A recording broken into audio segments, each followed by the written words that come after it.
Susulun na daw.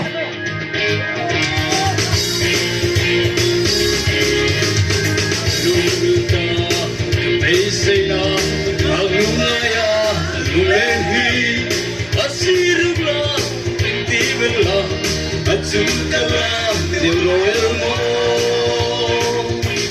Kakostele, toy kaloa, say katule, ler kaloa, minkay, maunot, aguluna, hindi anta.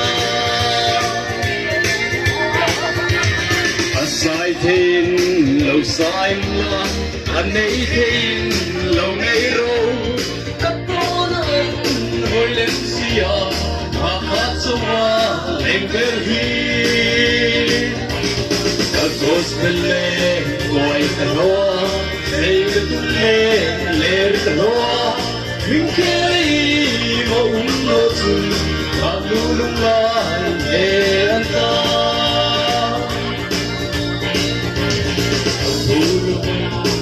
Sai lâu đi, mình đi tu lê, lâu đi.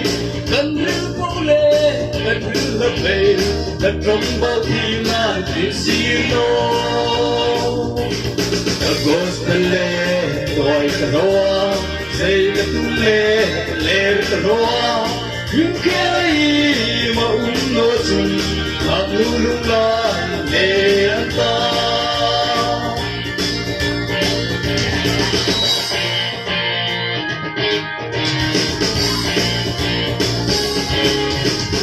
Sai thiên lâu sai loa, anh ấy thiên lâu nay rồi.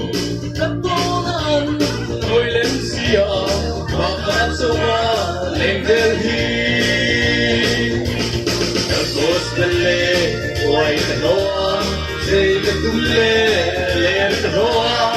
Mình kêu mà nô chung, mà lung lại về.